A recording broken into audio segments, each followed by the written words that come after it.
大家好，歡迎收聽國際觀察站嘅節目，我係你哋嘅節目主持人阿 K。嗱，今日嘅節目咧就同大家一齊探討翻南韓總統嘅李在明就喺佢哋嘅總統補選入面以史上最高票贏到啦，咁但係得票率都仲未過半。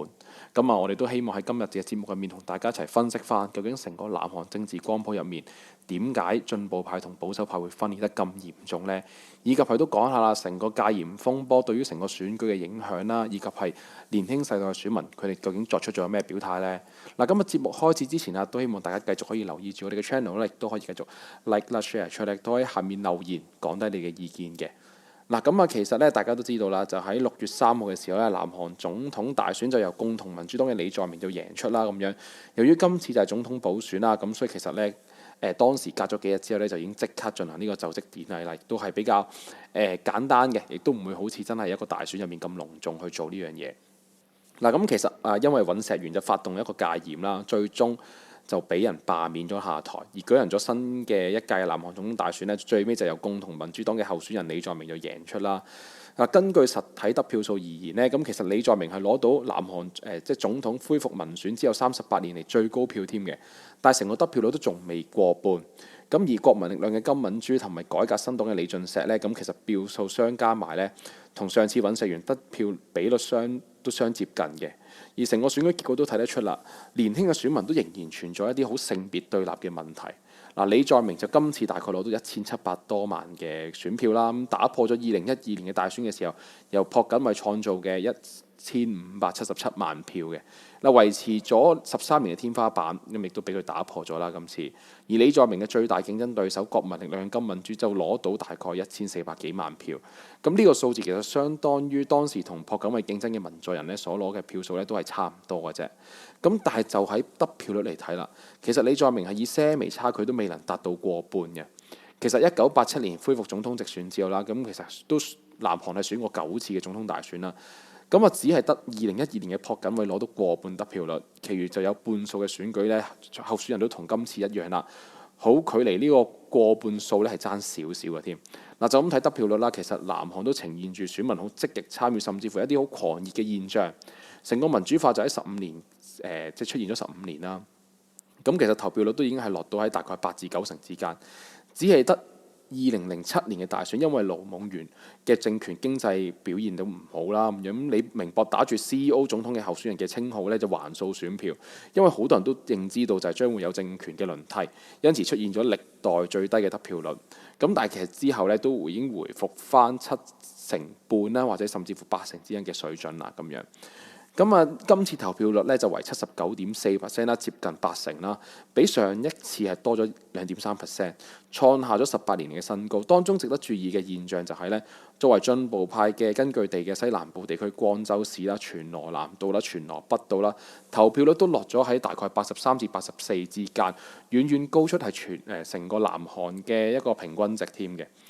光州大家都相信，如果有睇過歷史嘅都聽過下，就係甚至乎光州係與軍政權獨裁對決嘅反對派領袖金大中嘅故鄉啦。1979年嘅年底啦，其實喺全斗煥發動政變並且宣布全國戒嚴嘅情況之下啦，咁當時其實爆發咗大規模嘅反對示威啦，最尾遭到呢個血腥鎮壓，因此嗰度都甚至乎係一個俾人曾經當時稱為就係南韓戒嚴最嚴重、最受傷害嘅地區添嘅。有咗光州事件嘅經驗，事隔45年，當地嘅鄉親見到尹錫悅發布戒嚴，其實當時佢哋都好嬲啦，甚至乎其實我喺網上媒體都見到有好多人都正喺度討論緊呢樣嘢。因此透過投票嚟審判呢個保守派嘅心理就更加為濃厚啦。作為進步派嘅票倉啦，其實李在明喺呢一度嘅得票率咧，同上次其實係差唔多嘅啫。但係投票率衝高咗之後呢，咁實際上都令到李在明係攞多咗更加多嘅選票添嘅。就住各地開出嚟嘅結果睇啦，其實即係都講多些少啦。其實李在明就喺全羅道以外嘅所有地區呢，得票率都有多咗2至3%。反倒嘅就係咧，其實保守派分裂咧就為呢個金敏珠同埋李俊錫嘅兩個陣營啦。而搞到咧，由於佢哋嘅分裂就冇辦法同李在明去抗衡。其實國民力量曾經試圖去說服李俊錫係加入整合行列啦，而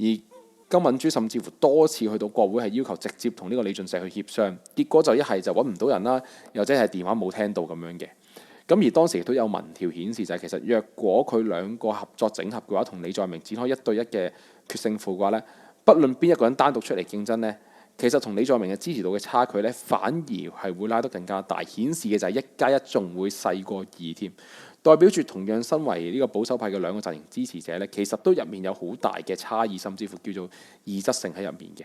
嗱，講翻2022年嘅大選咧，其實當時李在明就喺首爾市啦，同埋呢個中青南北兩度咧，得票率都低過尹錫悅添嘅。咁今次其實係重新翻盤啦。喺佢今次選嘅時候咧，咁李在明好頻繁地喺保守派嘅大本營東南部地區好奔波嘅選舉做呢個唔同嘅選舉工程啦，希望就喺呢一啲位置上面有所斬獲。咁儘管開票出嚟啦，其實金民珠都仍然係攞到5到7成入面嘅得票率啦，咁大幅係領先緊嘅。而李在明嘅得票率呢，就只係比上次係攞多咗2%。咁今次都再次創下咗進步派候選人嘅最高紀錄啦。咁樣咁當然都叫做成績算係咁噶啦。其實咁呢，值得注意嘅位就係幾乎所有嘅行政區啦，金民珠同埋李俊錫嘅得票率都好差唔多。其實都同上次尹錫悅嘅得票率都好似嘅，顯示就其實保守派喺競選期間嘅末期嘅強烈集結呢，都仍然發揮到鞏固嘅作用。咁但係效果就真係麻麻地啦。事實上啦，兩位嘅進步派候選人就包括李在明同埋權英國啦，以及兩位保守派嘅候選人金敏珠同埋李俊錫嘅得票率呢，分別就係50.4% 同埋49.5%，幾乎其實係接近5波嘅。嗱，儘管選前外界都認為其實尹錫悅嘅戒嚴係好衝擊到保守派嘅基本盤啦，咁但係其實就咁睇，仍然係強強對決，仍然都係一個好分裂嘅一個局勢嚟嘅添。而喺大選結果嘅領先地區分佈嚟睇，其實就好形成非常明顯嘅東西對立局面。李在明就喺首都圈、中青地區、全羅地區同埋濟州島領先，剛剛好就係成個西北部嘅地區。金敏珠就喺同北韓接壤啦，以及係民眾安全即係安保意識比較強烈嘅江原道啦，仲有慶尚地區領先，亦都啱啱好係一個東北地區嚟嘅添。咁如果我哋就咁睇3大電視台公佈嘅出口民調呢，嚟一個比較細緻少少嘅觀察啦，分別係睇性別同埋呢個年齡嘅投票意向呢。改革新黨候選人李俊錫呢，就成為一個指標人物啦。李在明嘅男女得票率就為48.3%對55.1%，金敏珠呢就係39.4對39.2，都好平均。反觀李俊錫嘅男女得票率呢，就係11.1同埋4.3，差距其實接近3%。佢過往呢，就經常批評女性主義啦，並且持續主張廢除女性家族部嘅李俊錫呢，其實受到男性好評嘅同時呢，都令到好多女性對佢有警戒，甚至乎充滿一啲負面嘅評價，形成咗佢嘅性別支持率係好極端嘅。喺咁極端嘅現象入面，即係嚴格啲嚟講啦，其實亦都係反映到喺20歲呢個年代嘅即係18至29歲嘅選民入面嘅呢個年齡層嘅男性入面啦。咁其實李俊錫同埋金敏珠都接近攞到相同比率嘅票啦，都領先緊李在明1成左右添。反觀喺呢一個年齡層嘅女性入面，接近6成票係投咗俾李在明，兩位保守派嘅候選人加埋咧，大概只係得李在明嘅一半添嘅。咁由呢個顯示到咧就係啦。當先後咧有唔同嘅市長啦，甚至乎係因為性騷擾而下台嘅官員啦咁樣，而其實咧當時共同民主黨喺兩大嘅都市嘅補選都吞下慘敗啦，最尾持續發酵至上次總統大選嘅性別對立現象入面咧，其實都仲係出現緊呢個現象㗎。過往20歲世代嘅選民啦，不分男女，大多選擇都係支持一啲進步派候選人嘅。但係上次總統候選期間啦，當時作為國民力量嘅黨魁李俊錫咧，其實提議就廢止女性家族部。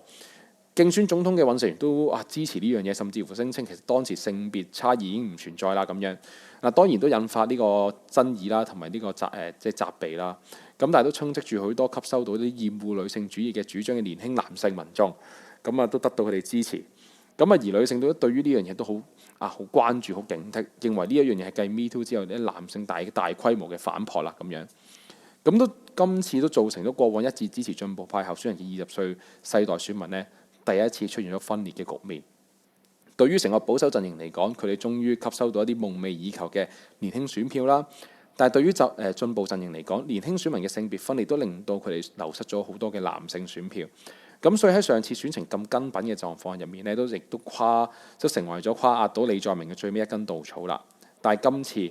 經歷咗戒嚴風波，李在明都順利當選。但係其實呢班嘅選民嘅投票意向都仍然存在好大嘅一個男女對立。事實上啦，其實佢戒嚴風波發生之後啦，我哋見到好多唔少女性啦去參加反對呢個尹錫悅下台嘅示威入面，亦都有好多女性團體甚至乎性少族群呢，佢哋去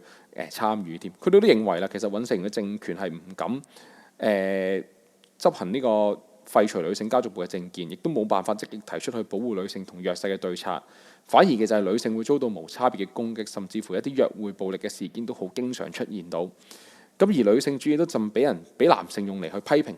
其他人嘅一啲嘅説話嚟嘅添，因此佢哋覺得喺戒嚴風波都要企出嚟去為自己爭取啦咁樣。而同樣嘅行動都同樣引嚟一啲叫二代男，即係頭先講一啲好討厭女性主義嘅一啲男人嘅一啲警惕啦。咁佢哋都好批評女性主義啦，咁樣都主張廢除女性家族部嘅李俊石咧，甚至乎其實喺今次大選最尾一次嘅選舉論壇上面都公開表明就係話用筷子插入女性私處咧，呢啲咁嘅言論嘅，亦都當時引發網上好大嘅爭議。咁但係佢講完呢，反而令到更加多嘅男性去選擇投票嚟支持佢添嘅咁樣。咁其實大家都睇到啦，喺唔同嘅年齡層嘅選民支持意向分佈入面都睇得出變化入面嘅世代對立嘅現象。通常我哋都會認為年輕嘅人一定係揀進步派啦，年紀大就揀保守嘅。咁但係呢個情況都反映到喺今次選舉結果入面。李在明係最多攞到係嘅年齡層世代就係20至30歲呢個世代嘅選民多數支持。咁儘管呢兩個年齡層都未過半。咁但係其實咧，佢喺40同50歲嘅世代選民入面就攞到70%上下嘅壓倒性支持。咁而50歲嘅世代嘅人咧，支持李在明同金敏珠嘅比率咧就好旗鼓相當啦。之後去到70歲嘅老年世代咧，就由金敏珠優先領先添嘅。咁而過往幾次選舉入面其實60歲呢個世代都仍然屬於保守派候選人支持嘅主力嚟添。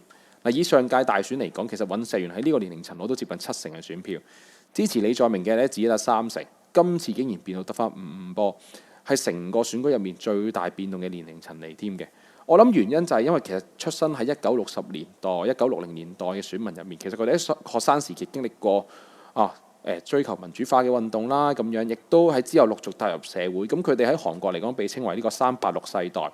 咁目前已經係漸漸咁樣去踏入到呢個60歲呢個階段啦。咁呢個世代嘅選民其實佢哋接受到更加好嘅義務，有公民權益，甚至乎一啲高等教育啦。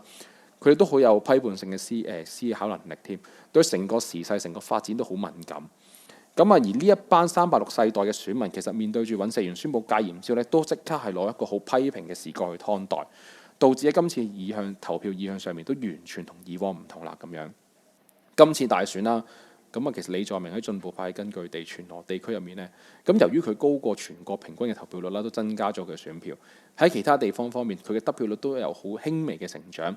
咁亦都構成咗佢勝選嘅要素啦，令到進步派喺時隔3年之後重返全面執政啦咁樣。但係其實保守派嘅選民嘅得票率啦都好穩固啦，亦都冇因為一個戒嚴風波或者尹錫悅俾人收押而去到出事，或者甚至乎流失咗好大量選票出嚟添嘅，反而係佢哋更加團結。我諗相信咧，容易喺李在明即係對於佢嚟講都好警惕一樣嘢，就係如果李在明喺之後出現咗任何疏失啦，一定會即刻出現咗一大堆嘅可以抗衡甚至可發動嘅一啲嘅反制力量出現咗添嘅咁樣。只不過係啦，其實保守派有唔少人都維護尹錫悅嘅戒嚴正當性，亦都有主張選舉舞弊同埋一啲嘅極端陰謀論嘅等等啦咁樣。面對住啲反對意見又好即係仲有好高嘅排他性啦，因此冇辦法去有效咁樣去了解到或者顧及到中間或者猶豫嘅選民啦咁樣。保守派今次大選入面確保咗基本盤仲喺度，但係可能嘅就係呢一樣嘢都成為咗佢哋嘅天花板，唔可以再突破到出去啦咁樣。並容易陷入到即係我哋作為選舉成日都講一樣嘢，就係同溫層代表總體主流民意嘅錯覺啦。就係其實佢哋永遠都覺得自己同溫層就已經代表咗主流民意嘅意見咁樣。而好難再去拉攏到其他嘅族群或者係擴展到其他年齡層出嚟啦咁樣。相信往後嘅選舉嚟講，佢哋都好難再去翻身，甚至乎令到自己嘅票數會再可以提升到啦。今集時間都差唔多啦，同大家講咗成個韓國選舉嘅一啲分析啦，以及係點解會出現到咁嚴重嘅分裂狀況咁樣嘅，亦都係點解啲年齡層嘅差距又會變得咁大咁樣。都多謝大家收聽啦，咁亦都希望大家可以繼續支持我哋嘅節目啦，亦都可以繼續 like 啦、share 啦同埋 subscribe，亦都下面留言講低你嘅意見嘅，多謝晒。